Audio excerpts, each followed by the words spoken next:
Papaano nga ba nakikilala na may trauma ang isang tao? Ano ang mga sintomas o manifestations nito? Ito po ang inyong counseling segment ng Bantay OCW program, hatid ng inyong Bantay OCW Foundation, dito po sa Inquirer.net at OFNmedia.net. Ako po si Susan K.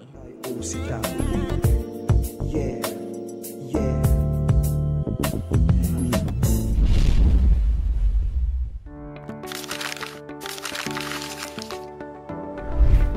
Do you have a gambling problem?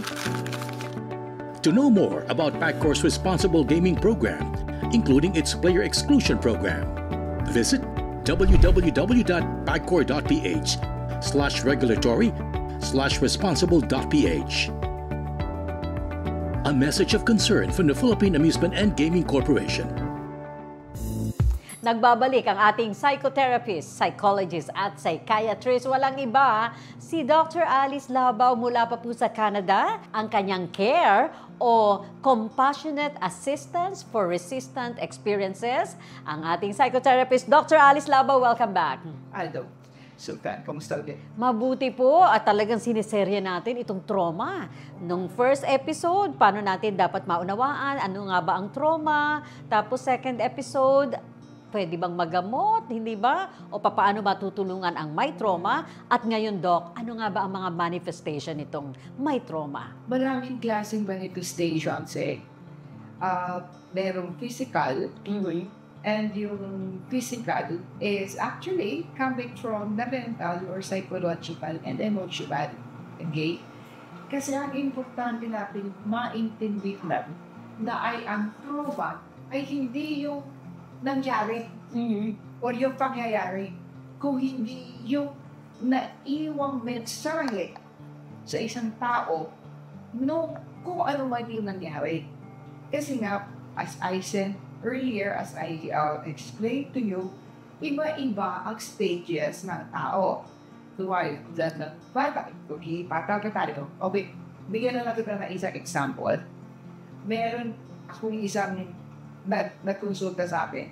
Ilang asawa sila actually because the couples counseling. Nakakatuwa naman kasi wala naman silang problema. Kaya lang, they just wanted to find out what they can do for each other kasi mag-iiwait-wait. Oh, okay. Then, nagbigyan ako ng maliit na seminar informing people about trauma. Okay? Nandun ngayon, nakasigtap ngayon si husband. No? Alam mo kung ano na-discover niya. Ang na-discover niya, pagka siya nagigipit, kasi why? Nagit-git siya ganyan. Nag-angry siya. Okay. Talagang angry siya. Literal na gipit siya, na? Oo. Talagang hindi niya maintindihan kung bakit siya angry. Naiinis siya, oo. Tsaka yung nakaupo na siya, tapos pauurungin siya. Ay, talagang trigger that figure. Oh, really? Wala naman siya sinabi during the seminar. Siguro, alam mo, at uwi nung like magic event o ayaw sa mga misis niya. Tanong sa akin na misis, niya, kasi balik ka rin. Ano yung sabihin? Ano yung sabihin? Tanong natin kay Tita A, WSR. Tanong natin kay Tita A, yan ang nga nandiyan lang sila sa harap. Okay. So, tinala ko siya ngayon, tapos tinulungan ko ngayon siya, makarating doon sa white na, kung isang kaway na ay tuman mo, and then, Christine, ano nakalala niya sa Susan? Naalala niya, may panahon, na nandun siya sa loob ng wound ng mami niya. Kung gano'n kasikip, at yung dahil siya makipagsipaan doon sa kanya person. May kambal siya. Okay. May kakambal. It is that far. Ang kanyang trauma is that far. Kaya rin sinasabi ko sa iyo na meron tayong muscle memory na doon na naman, pinatunayan na naman yung paniwala ni Dr. Van der Kolk that the body keeps the score. Ngayon niya na-realize na kaya pala talagang yung exponential daw yung kanyang anger tsaka yung pagka nag-gilipid siya. Gilipid siya sa classroom, nag-gilipid siya. Alam mo naman, sa mga bata, tulakan sa recess, di ba? Tulakan. naku, nagsuntukan nga. Pero grabe ito ha, nasa tiyan pa lang ng nanay, may trauma na pala siya noon? Yes. Oh. And what was cute was, mga 1 month after, hindi nag-therapy nga siya sa amin. So it wasn't naman a therapy, kung may consultation na lang. No, 1 month after that, nag-usap kami, magkikita kami. And the most kineto na sa akin, on the way there, from Ateneo, di medyo marami estudyante. On the way there daw, mag-forgive siya.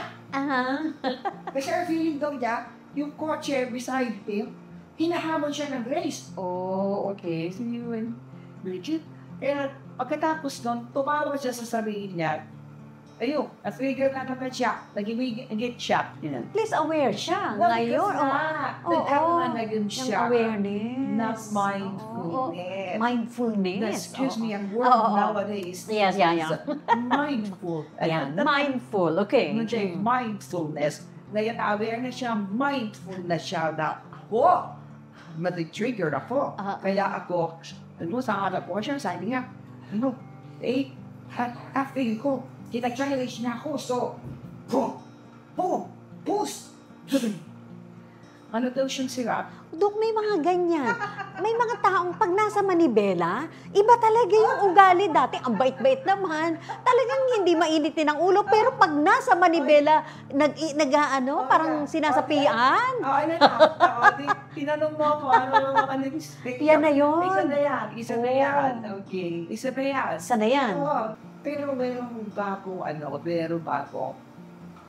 theory na may mga cancer that can be brought back to normal. That our body, because of all the suppression that is happening, no? Because the body keeps the score na. May mga immune autoimmune diseases na are linked to trauma. Okay? So, but those are just theories, and yet they are proven to be real. Ngayon, kung pupunta tayo sa tinatawag na post-traumatic stress disorder, it is already a given na psychological, mental, and emotional ang issue. Hindi na physical. Merong mga painful thoughts. For instance, lalo na ko ngayon na actually, kanina lang, kausap ko kanina, sabi ko sa'yo, meron akong pasyente. So, hindi niya maintindihan. Maayos naman ito, ka-depression. Pero talaga, meron siyang, paikot-ikot yung kanyang mind na, magkakaroon na, at na mangyayari, masisira ito. Yan siya, actually. So, nagkakaroon siya ng anxiety. So, what can I do? Like that. Tapos, may naman, it came around sa aming therapy na ang nangyari sa kanya was, una-una yung mami niya, pupunta natin sa Amerika. So, naiwan siya. Nagkaroon siya doon. But then, na-okay naman siya because mahal na mahal siya ng lola niya. So, that part, meron, yung separation, kami siya, no? So, ang nangyari ngayon sa kanya, di okay na. Nakarating siya, ngayon na high school na siya. Wow, no? Feeling macho siya dahil, di ba nga, binary na niya yun, feeling macho. Wala lang sa kanya yon. Pero conscious siya na may binabury na siya. Hindi, nakalimutan na niya. Talaga nakalimutan po niya? Talaga tayo. Okay. Alam mo naman, Talagang merong pilit kinakalimutan. Talagang nakakalimutan natin yan. Automatic yan sa atin because we have to move on nga. Okay. We have to move on. Fresh start. At saka hindi, dire mo, flying to America. Okay, feeling good, right? Okay, nagka-girlfriend. Okay. Si girlfriend ngayon, ang parents socially well-off. And then I think she was sent to Europe. And then when she was sent to Europe, hindi niya maintindihan yung insecurity niya, hindi niya ma-deal. Bakit ako so insecure? No? Kasi macho nga siya eh.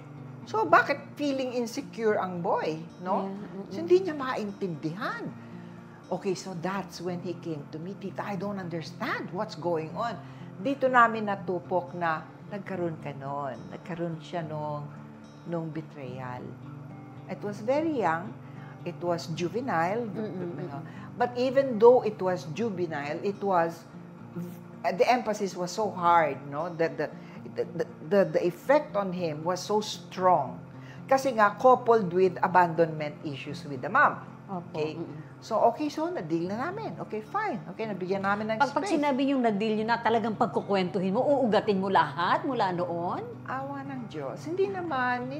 Yung specific lang na Hindi issue naman. na yun? Ito yung training. This is where the training comes very sacred. And I have to tell you, Susan, that the training that I underwent with Dr. Gabor Mate, with Compassionate Inquiry, I find it really, really so powerful. Na it's a totally different way. We have several skill set, tools, and methods, okay? But it's the way they train you on how to apply it, how to work with it, okay? That is actually what you go to school for. That is actually what it's pretty expensive. That's actually what you're paying for. Yung kanilang pagtulong sa'yo kung paano mo gagamitin yung makina, mga makinarya na ni-layout ni Dr. Gabor Mate at saka ni Satdaram, no? Yung kanina, Tita, I'm so nervous. I'm so scared. Guess what? 30 anyos na ang boy. Oh? Doon niya nararamdaman yun. Hindi ngayon niya maintindihan Oo. bakit nagkakaroon siya ng remuneration, musing, paulit-ulit na thought process, talagang paikot-ikot. Tinatawag na nagpa-flashback. Hindi lang. Hindi flashback. Oo, hindi flashback. Hindi. Overthinking. Ayan na, Okay, bagong okay. word yan, ha? Bagong word na naman yan. Overthinking. Mindful. Ayan. Overthinking. Okay, yan.